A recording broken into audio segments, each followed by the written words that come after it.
안녕하십니까, 이진우입니다.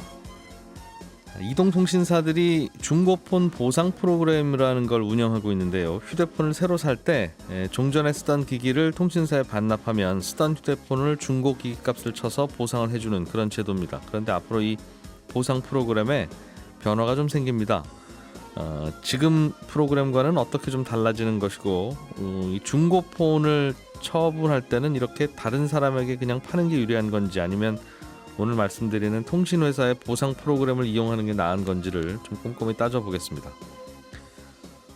코로나19가 장기화되면서 비행기를 타고 다른 나라로 가는 게 힘들어졌죠. 그러면 당연히 항공회사들은 실적에 큰 타격을 입었을 것 같은데, 우리나라의 대한항공과 아시아나항공은 작년에 꽤 좋은 실적을 냈고요. 대한항공은 사상 최고의 실적을 내기도 했습니다. 반면에 저가 항공사들은 적자 상황이 더 심해지고 있다는데, 똑같은 항공사들이 왜 이런 다른 결과를 내고 있는 건지 좀 자세히 들여다보겠습니다. 4월부터 자동차 보험료가 좀 내릴 것 같다는 소식도 함께 좀 살펴보겠고요. 2월 17일 목요일 손에 잡히는 경제, 광고 잠깐 듣고 시작하겠습니다. 네, 김현우 행복자산관리연구소장, 김치영 경제뉴스 큐레이터, 그리고 손에 잡히는 경제 박세훈 작가, 이렇게 세 분과 함께 오늘도 경제 뉴스들, 별 재미는 없는 경제 뉴스들 같기도 한데 아무튼 재밌게 좀 정리를 해보겠습니다. 세 분 어서 오십시오. 네, 안녕하세요. 왜 재밌습니다. 재밌게 하겠습니다. 네. 솔직히 재미는 없지 않습니까? 김현우 소장님, 예. 중고폰 보상 프로그램이 달라진다는 뉴스가 있는데, 네, 그렇습니다. 이 뉴스를 들으시고 네. 중고폰 보상 프로그램이라는 게 있었어? 네. 라고 뒤늦게 아시는 분들도 꽤 있을 것 같아요. 많으실 겁니다. 사실 뭐 휴대폰을 뭐 매달 사는 게 아니라 예. 뭐 1년 이상은 최소한 지나야 사는 거다 보니까 그러다 보니까 그럴 때 이제 선택할 수 있는 프로그램이에요. 휴대폰 단말기를 내가 지금 살 때 이 예. 단말기를 나중에 중고폰이 되면 새로운 폰을 살 때 이걸 통신사에 다시 되팔고 되팔면은 그 중고폰 되판 가격이 있겠죠. 그 가격만큼 새로운 기기를 살 때 할인을 받는 그런 제도입니다. 다만 이제 약속을 해야 될 건 다음번 휴대폰을 살 때도 당신네 통신사를 그대로 유지하겠습니다. 아하. 라는 약속을 해야 되고, 그다음에 할부를 무조건 48개월 할부를 해야 돼요. 새 휴대폰을 살 때? 네, 그렇습니다. 예. 지금 살 때 48개월 할부를 하고, 그다음에 바꾸는 시점도 1년 반이 지나야만 가능합니다. 18개월 지나고 19개월 차에 이걸 되팔고 새로운 휴대폰을 살지를 결정을 할 수가 있는 거예요. 그닥 어려운 조건은 아니네요. 그 통신사 계속 유지하면서 네. 할부하는 거야 뭐 할부 이자가 엄청나게 비싸지 않는 한 그것도 뭐 그냥 해달라면 해드리면 되고, 네. 1년 반 이상 쓰셔야 됩니다인데 중간에 크게 고장 나는 것만 아니면 네. 고장 나면 고치거나 그만큼 이제 좀 차감되고요. 그리고 이제 휴대폰 요금제에 따라서 이게 무료가 아니에요. 5,000원에서 10,000원 정도의 이용 요금을 또 별도로 내야 됩니다. 그렇게 중고폰을 보상 받으려면 네, 그렇습니다. 매달 조금씩 돈을 더 낸다. 네. 조금씩 돈을 더 내야 되는. 5,000원에서 10,000원이요? 예. 이게 통신사마다 달라요. 그리고 요금제마다 다릅니다. 비싼 요금제 쓰면 이게 조금 싸게 들어가고 한 3,000원대로 떨어지는 곳도 있고, 예. 싼 요금제 쓰면은 좀 비싸게 10,000원 가까이 내는 곳도 있고. 그거는 조금 좀 그러네요. 18개월 동안 한 10,000원 가까이 내면 그죠? 10몇만 원을 내야 이렇게 한다는 건데. 맞습니다. 대출 이자도 계산을 해보니까 5.9%거든요. 이건 3, 4 동일합니다. 그것도 좀 몇만 원 되는 거고. 조금 비싸죠. 이게 100만 원짜리 휴대폰을 살 때 24개월 딱 지난 시점에서 낸 총 이자가 92,500원이 조금 넘어요. 네. 그 이자와 이용 요금과 예. 비교해 봤을 때 내가 얼마를 과연 이제 싸게 살 수 있느냐. 한 10몇만 원 저희한테 내시면 나중에 중고폰으로 파실 때 네. 뭐 좀 잘해드리겠습니다 그런 것 같은데요. 그렇습니다. 예. 그런데 이게 뭐가 바뀌냐면 이 뭐 좀 잘해드리겠습니다가 기존에는 지금 휴대폰을 나중에 가면 최소한 이 정도 금액은 드릴게요 라고 하는 게 통신사마다 제각각이었고, 예. 그게 잘 안 지켜졌고, 뭐가 안 지켜졌냐면 고객님 여기 액정이 조금 깨졌는데 이거 한 10만 원 뺍니다 이런 식으로 약간 기준이 들쑥날쑥했는데, 예. 이번에 방통위에서 이걸 통신사별로 기준을 마련을 했습니다. 그래서 최소한 24개월이 지난 시점까지는 25개월 차까지는 절반 이상은 보상을 해줘라. 원래 샀던 휴대폰 값에 네, 원래 샀던 휴대폰 값이 아니라 정확히 얘기하면 출고가에. 그 원래 썼던 기기값이요. 기기의 출고가에. 그렇죠. 당신이 얼마에 샀든지 간에 출고가의 절반 이상은 보상을 해주고, 이게 일정 기간 지날 때마다 일정 비율로 차감되는 형식으로. 그리고 네. 휴대폰이 얼마나 파손됐는지에 따라서 기존에는 고쳐오세요 이랬는데 고쳐오시는 것도 괜찮고, 아니면 기준에 따라서 그 금액을 차감하겠습니다라는 기준도 새롭게 생깁니다. 중고폰 매입 보상 프로그램을 각 통신사별로 돌리고는 있는데 예.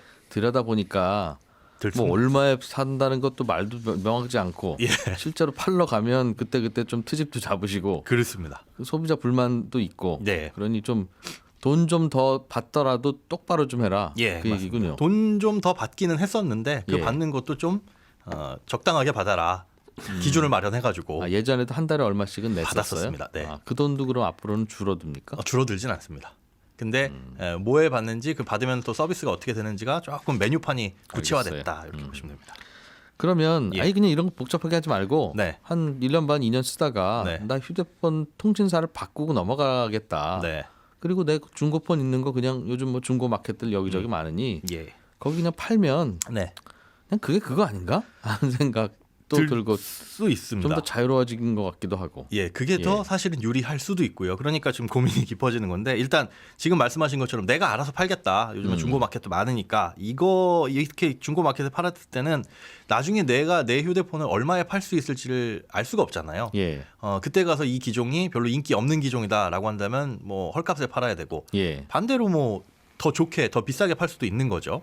인기가 많다면은 비싸게 팔 수도 있는 거지만 또 이렇게 중고로 내가 알아서 휴대폰을 팔려고 한다면 일단은 공기계를 만들어 놔야 되잖아요. 네. 새로운 휴대폰 기기를 가입 먼저 해놓고 기존에 쓰던 건 공기계를 만들어 놓고 팔아야 무엇보다 되니까. 예 누가 살지를 또 찾아야 되고 새 휴대폰 살 때 목돈이 들기는 드네요. 아직 그때는 중고폰을 못 팔았을 때니. 그렇습니다. 예. 아니면 뭐 할부를 또 해야 된다거나 하는 거 있는데 일단 절차상으로 조금 번거롭다. 반면에 이제 휴대폰 이런 보상 프로그램을 이용하게 됐을 때는 이런 불편함은 좀 사라지죠. 일단 새 휴대폰을 사면서 바로 대리점에 반납할 수 있는 구조다 보니까 대상을 찾는 수고도 덜 수 있고 그다음에 시간도 아낄 수 있고 또 판매하는 가격도 예상이 딱 가능하다. 25개월 차에 망가지지만 않았으면 최소한 50%는 받을 수 있다라는 건데 예. 이게 이제 100만 원짜리 휴대폰을 아예 할인을 안 하고 48개월 할부로 하게 되면 25개월 차에 가서 바꾸면 나머지 할부금이 사라지는 거죠. 절반은 냈으니까. 그러네요. 네, 그런 예. 식으로 보시면 되는 거고 만약에 휴대폰을 살 때 보조금이라든가 각종 제휴카드 할인을 통해 가지고 싸게 샀다. 예를 들어 예. 100만 원짜리 휴대폰을 70만 원을 샀다면 보상은 최소한 50만 원 해주는 거니까 여기서 30만 원 차액이 생긴 건 다음 휴대폰을 살 때 더 추가적으로 할인을 받을 수가 있는 겁니다. 이런 것들에 대해서 휴대폰 보상 프로그램을 이용하면 내가 예측이 구체적으로 가능하다 정도의 차이인 것 같습니다. 정리하면 예. 통신사에 한 달에 몇천 원 또는 10,000원 가까이 되는 돈을 내면 나중에 이 폰을 중고폰으로 팔 때 네, 최소한 출고가의 반값은 확보를 한다. 그렇죠. 내가 그런 거 안 하면 미래의 중고폰 가격은 복불복이니까 맞습니다. 딱 그 정도. 네, 그럼 통신사 입장에서는 1년 반 2년 후에 이 중고폰을 사들이면 예, 그거 다시 어딘가에 팔 거 아니겠습니까? 그렇죠. 깎아준 만큼 자기들도 돈을 회수해야 되니까. 맞습니다. 근데 불안하겠어요, 통신사도. 그래서 이용 요금을 받는 겁니다. 이게 아까 무료가 아니라고 한 달에 5,000원에서 10,000원을 내야 되는 게 예. 사실은 일종의 보험료의 성격이에요. 일단 48개월 할부하면 거기서 발생하는 5.9% 이자도 있지만 이 할부도 또 중간에 갚으면 안 됩니다. 이거는 이제 무조건 할부로 이자를 내야 되고 중간에 만약에 갚으면 이 계약은 해지가 돼버려요. 그러니까 할부는 유지를 해야 되고 또 이 5,000원에서 10,000원 정도 내는데 이 통신사는 이 돈을 받아서 어떻게 하냐면 일종의 보험사에다 보험을 가입하기도 하고요, 실제로. 그리고 제3의 업체에다가 이 돈을 주기도 합니다. 그러면서 고객한테는 100만 원짜리 휴대폰을 50만 원을 사기로 했으니까 네. 그걸 그대로 돈은 빼줘야 되고 그다음에 제3의 업체에 넘길 때는 손해를 볼 수도 있는데 그 손해 보는 부분을 무조건 손해 보지 않도록 이렇게 좀 전에 말씀드린 보험을 가입하는 거죠. 네. 그러다 보니까 비용이 발생을 하는 건데 이게 그래서 이 잔존물 회수 보험이라는 형태로 예전에 2016년 7년까지는 보험사에서만 이걸 예. 취급을 했었어요. 근데 이게 다른 업체가 들어오면서 약간 분쟁이 생기기도 했는데 어쨌든지간에 고객이 내는 이 돈이 일정 부분은 보험료로 들어간다. 그래서 가격이 하락했을 때를 통신사는 대비를 일단 하고 있다. 예. 이렇게 이해를 하시면 됩니다. 그렇습니다. 어떻게 할 것 같아요, 김 소장님 같은 경우는? 저는 안 합니다. 안 한다는 건 이 보상 프로그램 이용 안 한다고요? 네, 안 합니다. 이제 꼼꼼하게 어제 계산을 해봤어요. 예. 계산을 해봤는데 어떤 분에게 유리하냐? 신형 휴대폰이 나오자마자 바꾸는 거 좋아하시는 분. 예. 빨리 바꿀수록 이 프로그램은 유리합니다. 왜요? 휴대폰을 빨리 바꿀수록 유리할 수 있습니다. 정확히 말씀드리자면. 왜냐하면은 그때 가격을 최소한 50%는 보장을 받는 것이기 때문에 그리고 요즘에는 휴대폰을 살 때 여러 가지 할인 제도들 많이 있잖아요. 예. 단말기 보조금 예, 혜택이나 예. 뭐 제휴카드 할인 이런 것들을 잘 알고 할인을 잘 받으실 수 있는 분은 그런 걸 많이 받아놨다가 최소한 바꿀 수 있는 19개월 차부터 24개월, 25개월 차 사이에 바꾸시면 가장 안정적으로 가격을 방어하면서 바꿀 수가 있는데 예. 그 시간이 뒤로 지나가면 지나갈수록 이 보상 비율이 굉장히 많이 떨어져요. 30개월이 지나가면 0%입니다. 아 그래요? 예, 그러니까 나는 휴대폰 사서 한 2년 넘게 3년 즈음 해가지고 쓰시면서 바꾸실 분이다. 예. 그러니까 제가 안 한다고 하는 이유는 저는 휴대폰 한번 사면 4, 5년은 쓰거든요. 저 같은 사람이 이걸 괜히 가입했다가는 이용 요금만 날리는 게 되는 거니까 예. 그리고 할부금도 못 갚고요. 그래서 휴대폰 교체 주기가 기신 분들은 특히나 30개월에 넘어가시는 분들은 안 하시는 게 좋다. 하시면 무조건 손해입니다. 하실 이유가 없으니까요. 네. 그것만 참고하시고 휴대폰 이번에 바꾸실 때는 그렇게 선택하시면 될 것 같습니다. 좋은 건가 싶어서 들었더니 에이 저는 안 해요. 아니 좋은 분들도 있죠. 휴대폰 자주 바꾸시는 분들은 저는 자주 바꿉니다. 네.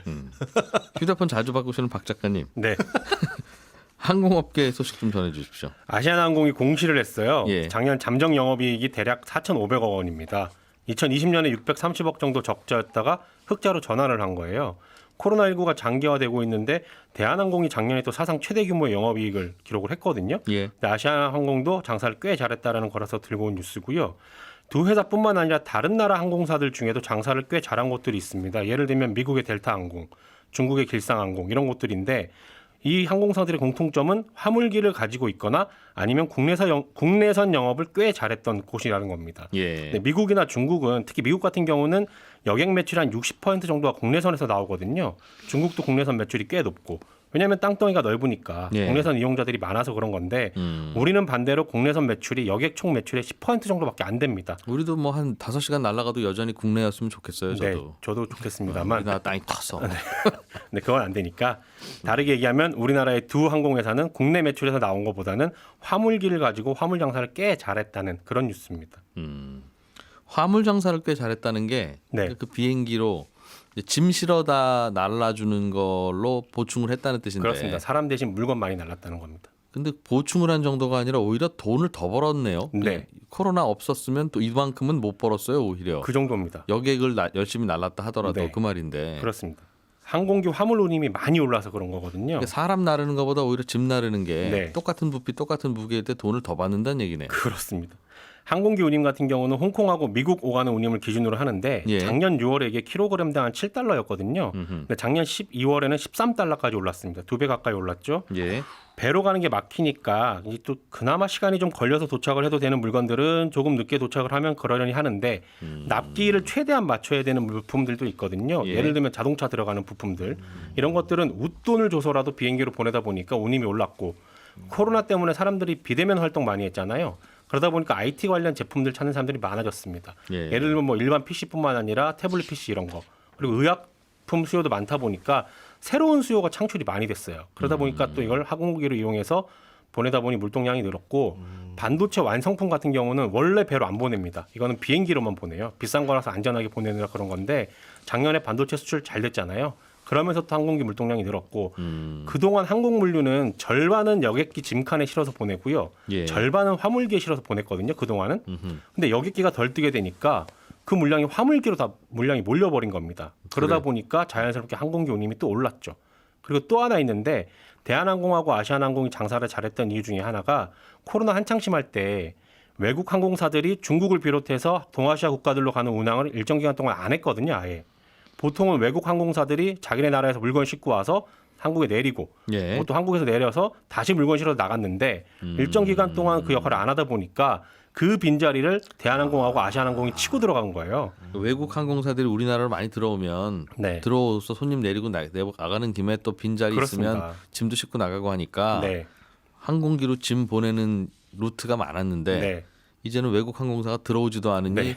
나갈 대한항공, 수 없죠. 아시아나 둘밖에 없다. 그렇습니다. 그래서 화물기당 화물 점유율이 두 회사가 작년에 글로벌 평균보다 더 높았습니다. 꽉꽉 채워서. 그렇습니다. 아까 제가 똑같은 크기, 똑같은 무게인데도 화물이 돈 더 많이 받는다는 얘기입니까? 라고 질문을 했는데 그만큼은 아니네요. 홍콩에서 미국 가는데 킬로그램당 13달러면 사람 몸무게 한 70kg 치면 한 10만 원 정도? 그러니까 비싸지 더 사람보다 비싸지는 않은데 네. 다만 이제 짐이니까 네. 사람 위에 사람 우겨 넣고 이제 네. 그렇게 이제 많이 싫었죠. 갈 수 있는 거죠. 네, 그러니까. 그렇습니다. 알겠습니다. 이른바 저가 항공사라고 불리는 LCC들은 네. 근데 화물 영업을 안 했습니까? 못합니다. 왜냐하면 LCC들은 화물기를 안 가지고 있어요. 대한항공이 23대 가지고 있는데 우리나라 저가 항공사들은 화물기가 없습니다. 그나마 지금 제주항공 같은 경우가 올 6월 달에 하나 도입을 하겠다라고는 하는데 예. 이것도 장사가 좀 안 될 것 같은 이유는 뭐냐면 비행기 크기가 작은 걸 도입을 하거든요. 예. 비행기 크기가 왜 중요하냐면 비행기 크기가 크다라는 건 연료 탱크가 크다는 거예요. 멀리 작다는 날아갈 수 있다는 그렇죠. 거죠. 근데 비행기로 화물을 운반해 가지고 돈을 벌려면 미국까지는 가야 됩니다. 아, 멀리 가야 되는데. 멀리 가야 됩니다. 그래야 소위 말해서 돈이 좀 됩니다. 근데 작은 기종을 사면 미국을 못 가죠. 괌에다 떨어져 놓고 내려와야 되는데 거기는 수요가 별로 없다. 그렇습니다. 그러다 보니까 저가 항공사들은 지금 화물 운임을 거의 못했고 여객 운송만 했어야 되는데 국제선이 주요 수입 원이었는데 루트가 막히니까 네. 국내선으로 주로 돌리게 됐고 근데 국내선은 또 경쟁이 치열해지다 보니까 경쟁이 치열하다는 건 뭐예요? 비행기 값이 싸졌다는 거잖아요. 가격이. 그러니까 실적이 잘 안 나왔습니다. 예. 그래서 2020년에 이어서 작년에도 적자 계속되니까 제주항공, 진에어, TA항공 같은 경우는 작년 실적 잠정 집계치를 아예 발표를 안 하기로 해버렸어요. 예. 증권사 보고서 보니까 최소한 1,500억, 뭐 최대한 3,000억 정도 영업 손실을 낸 걸로 예. 추정은 하고 있습니다. 그렇군요. 여기는 별 고민은 없습니까? 대한항공, 아시아나항공은. 있습니다. 보고서들 보니까 아마도 물동량은 작년하고 비슷할 걸로 전망은 되는데 예. 지금 한 가지 변수는 배로 물건 실어 나르는 게 어려운 이유 중에 하나가 물건 실어 나를 배도 없지만 컨테이너가 부족하다는 거잖아요. 박스. 박스. 예. 항공도 비슷한 일이 최근에 벌어지고 있습니다. 컨테이너 선에 싣는 컨테이너처럼 비행기에도 물건 넣는 ULD 박스라는 게 있거든요. 예. 근데 이 ULD 박스가 모자라는 일들이 최근에 벌어지고 있습니다. 그 얼른 좀 만들면 안 돼요? 제작하는 회사들이 인력난 겪고 있어가지고 신규로 박스 공급이 지금 잘 안 되고 또 있어요. 안 되고. 또 그 그래서 이 부분이 좀 박스는 또 배로 와야 되고 뭐. 네. 그래서 엉망이다. 김치영 큐레이터가 네. 준비한 소식으로 얼른 날아가 보겠습니다. 자동차 보험료가 4월쯤에 내려요? 일단은 업계 선두인 삼성화재가 예. 개인용 자동차 보험료를 1.2% 정도 인하하겠다라고 밝혔습니다. 이게 업계 선두에서 치고 나온 거기 때문에 다른 업체들도 같이 이 자동차 보험은 굉장히 경쟁을 치열하게 하고 있거든요. 사실 네. 비교할 게 가격밖에 없지 않습니까? 서비스는 비슷비슷하니까요. 그래서 다른 데들도 같이 내리지 않을까라고 보고 있고요. 국내 자동차 보험료가 연 한 65만 원 정도를 내고 있는 걸로 평균을 내면 1인당 차 한 대 이렇게 나오는데 1.2%가 내려간다라고 치면 약 7,800원 정도의 인하 효과? 예. 굉장히 미비하다 이렇게 볼 수 있죠. 왜요? 뭐 이 정도도. 네. 아니 근데 이 보험업계에서 삼성화재가 이렇게 얘기했어요. 코로나19 장기화에 따른 차량 운행 축소로 사고가 감소해서 자동차 손해보험률이 개선됐다. 이거는 예. 이제 인하한 이유잖아요. 근데 뒷말이 좀 웃기거든요. 국민들의 고통이 가중되는 상황을 감안해 보험료 인하를 결정했다. 이 얘기는 그럼 큰 폭으로 했다는 건가? 라는 생각이 드는데 1.2%면 손해율 떨어진 만큼 한 거죠. 네. 모르겠습니다. 다른 보험사들도 같이 내릴 거다. 4월쯤 되면. 네네. 네. 이제 현대해상, DB손보, KB손보가 보통 손해보험사의 상위 4곳이라고 얘기하거든요. 예. 근데 일단 나머지 3곳이 아직 결정된 건 없다 이렇게 얘기는 하면서도 인하 여부를 검토 중이다 이렇게 답을 하고 있고요. 손해율이 떨어지면서 사실 감독당국이 손해보험사들의 보험 인하를 조금 압박을 했죠. 예. 근데 손해율이 높아지면 보험료 올렸는데 떨어졌으니까 내려야 되는 거 아니냐 이렇게 좀 압박을 했거든요. 예. 그래서 당국의 눈치도 좀 보고 있다 이렇게 볼 수도 있겠습니다. 예전에는 손해보험사들이 자동차 보험이 굉장히 골칫거리였는데 네, 이거 뭐 많이 받을 수도 없고 전 국민이 다 가입하는 것보다 보니까 자꾸 그래서 손해율 높아지면 또 적자를 감수하라고 또 그러고 그래서 암보험 팔아서 메꾸고 그랬는데 네, 요즘에는 보험사들이 자동차 보험 뭐 어때 요즘 어때요라고 물어보면 그럼 뭐 그냥 말도 하지 마시고요. 저희는 실손보험이 큰 걱정입니다. 다들 그런다고 하더군요. 근데 이제 자동차 보험은 의무적으로 가입하는 보험이고 이게 그래서 비용이 덜 드는 다이렉트 보험으로 많이 넘어갔지 않습니까? 예, 예. 그래서 비용 절감을 좀 한 상태고요. 이걸 계기로 해서 다른 보험들을 같이 팔 수가 있거든요. 그러니까 일종의 의무 가입이기 때문에 미끼 상품으로 충분히 활용할 수 있는 부분이 있어서 적극적으로 활용하는 것이고요. 예. 아까 손해율 얘기를 했으니까 최근 손보 상위 4곳에 손해율 떨어지는 걸 좀 보면 이게 코로나 이전인 2019년도에 손해율이 91.6%까지 올라갔다가 예. 2020년도에 85%로 떨어졌거든요. 그리고 작년에 지금 손해율이 한 80%까지 떨어졌을 걸로 업계에서 추정을 하고 있고요. 손해율이라는 게 정확히 뭡니까 이게? 보험료를 받아서 예. 실제 사고가 났을 때 보험금으로 내주는 거니까요. 내주는 거. 내가 1,000원을 받았으면 아까 91%까지 올랐다는 얘기는 910원은 나간다는 거죠 비용으로. 네, 네, 그럼 비용으로 나머지 90원 가지고 회사 직원 월급 주고 하면 손해 보는 회사도 있겠네요. 맞습니다. 그래서 그렇더라도, 예. 2018년도에 그 손해보험사의 그 손해율이 7천억 원 정도의 그 손실을 봤고요. 예. 2019년도에는 1조 6천억 원, 그다음에 2020년에는 3,800억 원 손실을 봤거든요. 예. 근데 올해는 지금 손해율이 80%까지 떨어지면 2,800억 원에서 3,000억 원 정도의 흑자를 낼 것으로 지금 보고 있어요. 그래서 손해보험사들이 당국에서 보험료 좀 내려라 손해율 떨어졌으니까 얘기했을 예. 때 그간 누적자가 너무 많으니까 이거 우리 내리기 좀 힘들다 이렇게 얘기를 했었습니다. 네. 예. 4월부터 내려간다. 네, 문자로 3월에 만기인 자동차 보험 가입자들이 저희는 어떻게 되는 겁니까? 그럼 4월에 내려가면 안타깝긴 한데요. 4월 11일 이후에 갱신하신 분부터 대상이긴 한데 네. 이게 보통 1년 정도는 유지가 되니까 내년에 한 번 더 혜택 보실 것 같습니다. 어차피 한 번씩은 혜택 보는 거다. 네네. 좀 늦게 해서 그렇지. 예, 저는 잠시 후 11시 5분에 손에 잡히는 경제 플러스에서 찾아오겠습니다. 이진우였습니다.